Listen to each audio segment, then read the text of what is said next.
Hello everyone, very very good morning. कैसे हो? Hope करता हूँ आप सब लोग अच्छे ही होंगे। सो फ्रेंड्स, बाल विकास एवं शिक्षा शास्त्र की स्पेशल क्लास में आप सब लोगों का बहुत बहुत स्वागत है। आज की इस क्लास में हम लोग सॉल्व करेंगे सीडीपी के टॉप 30 क्वेश्चन। ये सारे के सारे क्वेश्चन आपके प्रीवियस क्वेश्चन यानी कि UP TET and CTET के एग्जाम में क्वेश्चन पूछे गए हैं। तो पूरी क्लास ध्यान से देखना, जितने भी क्वेश्चन आपके करेक्ट हो कमेंट बॉक्स में अपना स्कोर जरूर बताना। यहाँ पे डेली क्लासेस का टाइमिंग आप सब लोग देख सकते हैं। तो चलिए बताएंगे एक बार, वॉइस क्लियर आ रही है सभी लोग?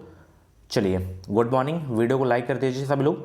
पहला प्रश्न आपकी स्क्रीन पे है कि चिंतन जो है ज्ञानात्मक पक्ष में होने वाली मानसिक क्रिया अथवा मनोवैज्ञानिक वस्तुओं के सापेक्ष मानसिक क्रिया है। यह कथन है किसका? रॉस का या गैरेट का या जो है वैलेंटाइन का या गिलमर का? तो यह कथन किसका है? जवाब दीजिए सब लोग।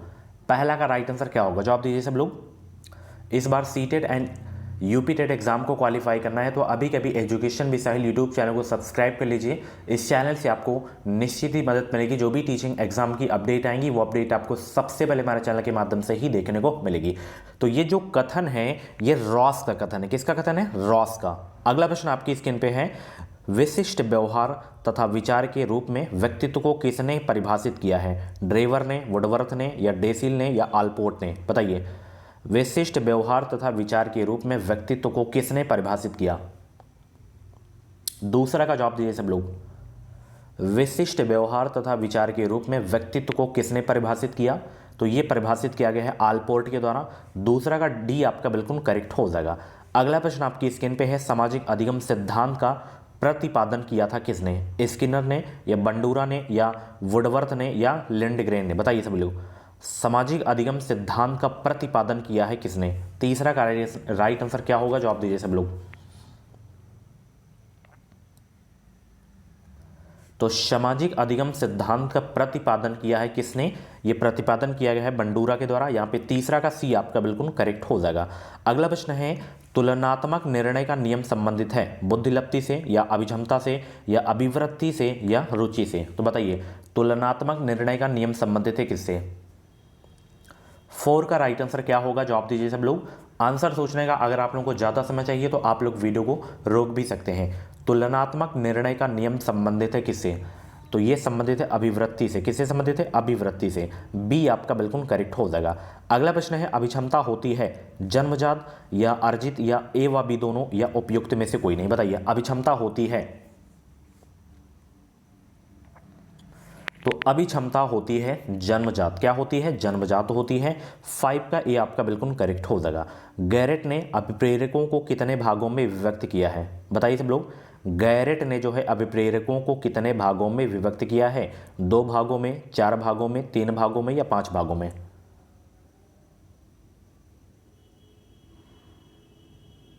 तो गैरेट ने अभिप्रेरकों को 3 भागों में विभक्त किया है। वो कौन कौन से अभिप्रेरक हैं? एक तो आपका जैविक अभिप्रेरक हो गया, दूसरा मनोवैज्ञानिक अभिप्रेरक हो गया, तीसरा आपका सामाजिक अभिप्रेरक हो गया।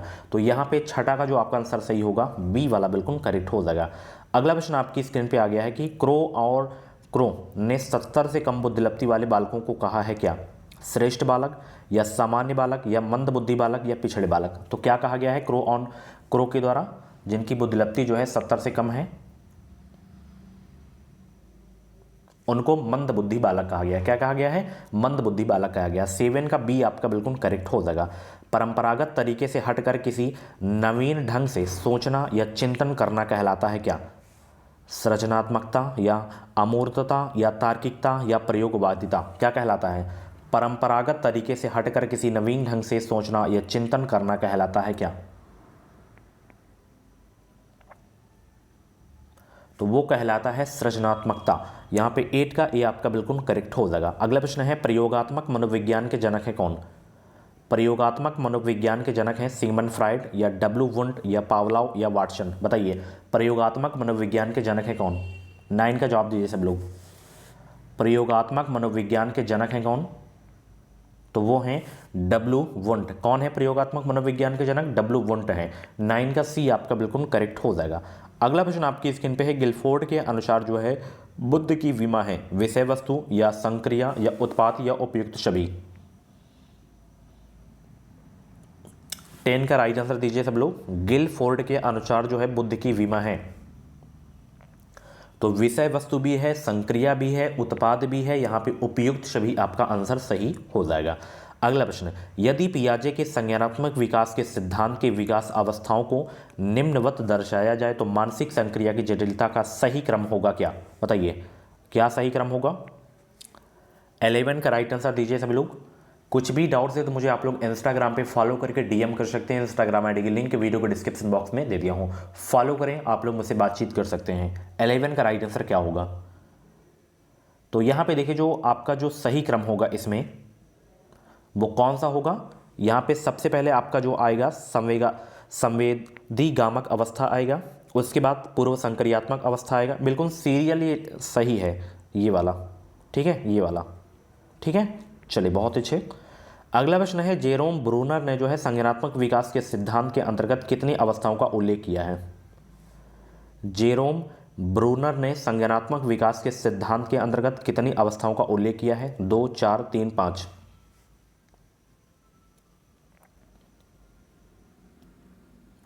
तो जेरोम ब्रूनर ने संज्ञानात्मक विकास के सिद्धांत के अंतर्गत कितनी अवस्थाओं का उल्लेख किया है? 3 अवस्थाओं का उल्लेख किया है। यहाँ पे 12 का बी आपका बिल्कुल करेक्ट हो जाएगा। पियाजे के अनुसार नैतिक विकास का दूसरा स्तर है कौन सा?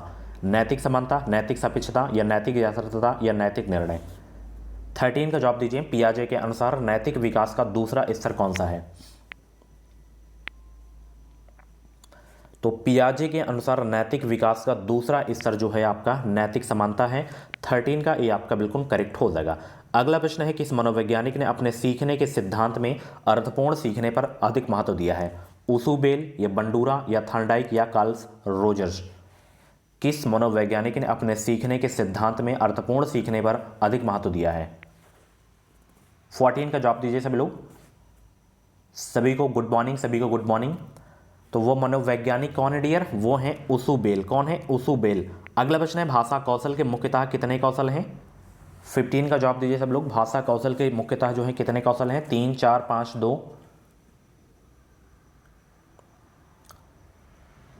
तो टोटल जो कौशल हैं वो 4 हैं। एक तो सुनना हो गया, बोलना हो गया, पढ़ना हो गया, लिखना हो गया। तो यहाँ पे आपका जो आंसर सही होगा बी वाला आपका बिल्कुल करेक्ट हो जाएगा। अगला प्रश्न है, उस बालक की प्रकृति क्या होगी जिसकी मानसिक आयु 14 वर्ष जबकि वास्तविक आयु 10 वर्ष है? प्रतिभाशाली होगा या श्रेष्ठ होगा या सामान्य होगा या मंदबुद्धि होगा? देखिए दिसंबर से आपकी जो है टॉपिक वाइज की भी क्लास स्टार्ट हो जाएगी, चाहे वो ईवीएस हो, चाहे मैथ हो, चाहे आपका सीडीपी हो। एक एक मैं टॉपिक वाइज क्लास लूँगा, वही क्वेश्चंस करवाऊंगा जो एग्जाम में आएंगे, तब आपको और समझ में आने लगेगा कोई भी सब्जेक्ट हो। तो आप लोग परेशान मत होइए, 1 दिसंबर से आपकी क्लासेस स्टार्ट हो जाएंगी टॉपिक वाइज की क्लास। तो यहाँ पे देखिए जो फार्मूला होता है मानसिक आयु बटा वास्तविक आयु इंटू 100। तो यहाँ पे मानसिक आयु कितनी है? 14 है, और वास्तविक आयु कितनी है? 10 है, और इंटू 100। तो यहाँ पे 10 दहम्मा 100 हो गया, और 10 का यहाँ पे 14 में गुणा करेंगे तो कितना आ जाएगा? बुद्धिलब्धि 140। तो जिसकी 140 बुद्धिलब्धि होती है वो क्या होता है? प्रतिभाशाली होता है। ठीक है, यहाँ पे ए आपका बिल्कुल करेक्ट हो जाएगा। अगला प्रश्न है, गणित शिक्षण का मुख्य उद्देश्य है क्या? बताइए सब लोग। गणित शिक्षण का मुख्य उद्देश्य है अंक गणित का ज्ञान, तार्किक चिंतन, गणित के प्रति रुचि या उपयुक्त में से कोई नहीं? गणित शिक्षण का मुख्य उद्देश्य है क्या? तो गणित शिक्षण का मुख्य उद्देश्य है तार्किक चिंतन। 17 का यहाँ पे सी आपका बिल्कुल करेक्ट हो जाएगा। अगला प्रश्न है, शिक्षण प्रक्रिया में मुख्यतः कितने चरण होते हैं? 4 चरण, 5 चरण, 3 चरण या 2 चरण? कितने चरण होते हैं शिक्षण प्रक्रिया में? शिक्षण प्रक्रिया में मुख्यतः कितने चरण होते हैं? टोटल 4 चरण होते हैं। 18 का ये आपका बिल्कुल करेक्ट हो जाएगा। शिक्षा का उद्देश्य है क्या?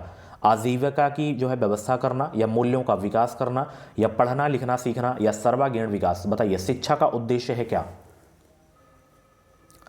शिक्षा का उद्देश्य बताइए क्या है डियर? 19 का जवाब देने का प्रयास करेंगे। शिक्षा का उद्देश्य है क्या? सर्वांगीण विकास करना है शिक्षा का उद्देश्य। यहाँ पे 19 का डी आपका बिल्कुल करेक्ट हो जाएगा। लैब विद्यालय संबंधित है किससे?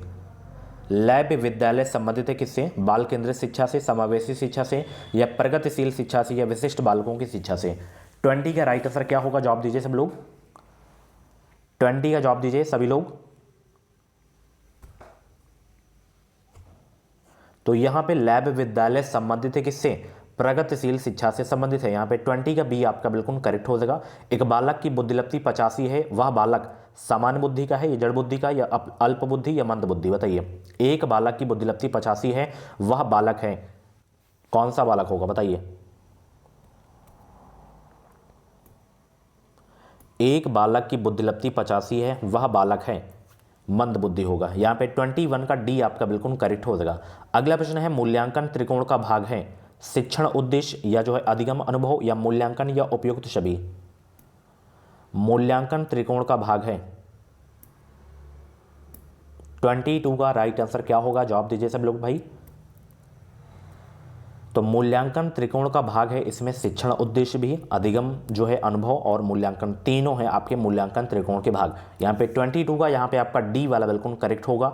अगला प्रश्न है सांकेतिक अधिगम संबंध है किससे, पारंपरिक अनुकूलन, वातावरण या मनोविज्ञान या मनोदैहिक, बताइए। सामाजिक सांकेतिक अधिगम संबंध है किससे, 23 का राइट आंसर क्या होगा। सांकेतिक अधिगम संबंध है किससे, तो सांकेतिक अधिगम संबंध है किससे, यह संबंध है पारंपरिक अनुकूलन से। किससे संबंधित है, पारंपरिक अनुकूलन से। 23 का यहाँ पे ए आपका बिल्कुल करेक्ट हो जाएगा। अगला प्रश्न है एक अच्छे पाठ्यक्रम को होना चाहिए अधिगम केंद्रित या विद्यालय केंद्रित या शिक्षण केंद्रित या जो है विद्यार्थी केंद्रित। तो एक अच्छे पाठ्यक्रम को होना चाहिए क्या, विद्यार्थी केंद्रित होना चाहिए। 24 का यहाँ पे आपका डी वाला बिल्कुल करेक्ट हो जाएगा। अगला प्रश्न है विरोध की अवस्था होती है बाल्यावस्था या किशोरावस्था या मध्य बाल्यावस्था या शैशवावस्था। 25 का जवाब देने का प्रयास करेंगे। आंसर सोचने का ज़्यादा समय चाहिए तो आप लोग वीडियो को रोक भी सकते हैं। विरोध की अवस्था होती है कौन सी अवस्था में,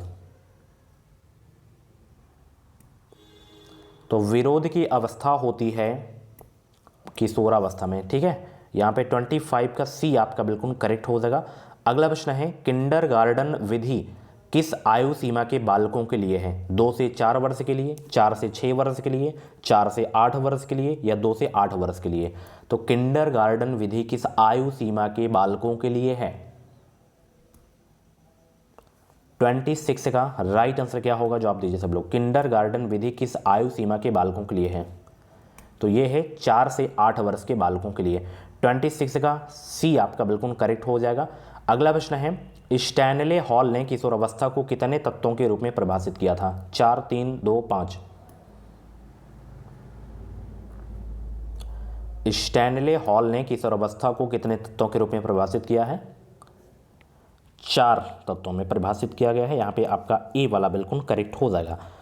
चलिए अगला प्रश्न है जलोटा बुद्धि परीक्षण है व्यक्तिगत बुद्धि परीक्षण या सामूहिक बुद्धि परीक्षण या ए व बी दोनों, या उपयुक्त में से कोई नहीं। 28 का राइट आंसर क्या होगा, जलोटा बुद्धि परीक्षण है। तो जलोटा बुद्धि परीक्षण जो आपका है वो है सामूहिक बुद्धि परीक्षण। यहाँ पे 28 का बी आपका बिल्कुल करेक्ट हो जाएगा। अभिप्रेरणा के प्रणोद न्यूनता के सिद्धांत के प्रतिपादक हैं फ्रायड, लियोनार्ड हल या मैकडूगल या मैस्लोने। 29 का जवाब दीजिए। अभिप्रेरणा के प्रणोद न्यूनता के सिद्धांत के प्रतिपादक हैं, तो वो है लियोनार्ड हल। 29 का यहाँ पे आपका बी वाला बिल्कुल करेक्ट हो जाएगा। अगला प्रश्न आपकी स्क्रीन पे है the moral judgement of the child नामक पुस्तक किसने लिखी, the moral judgement of the child नामक पुस्तक किसने लिखी, ये पुस्तक लिखी गई है जीन पियाजे के द्वारा। 30 का ए आपका बिल्कुल करेक्ट हो जाएगा। चलिए ये आज की सीडीपी की क्लास थी, कैसी लगी क्लास कमेंट बॉक्स में अपना फीडबैक ज़रूर देना। और इस बार सीटेट एंड यूपीटेट एग्जाम को जो है क्वालिफाई करना है तो अभी एजुकेशन मिसाइल यूट्यूब चैनल को सब्सक्राइब कर लीजिए ताकि जो भी अपडेट आए वो अपडेट आपको सबसे पहले हमारे चैनल के माध्यम से मिलते रहे। थैंक यू सो मच, मिलते हैं हम दोपहर 2:30 बजे की क्लास में। Bye bye, take care. Video को लाइक कर देना, शेयर कर देना।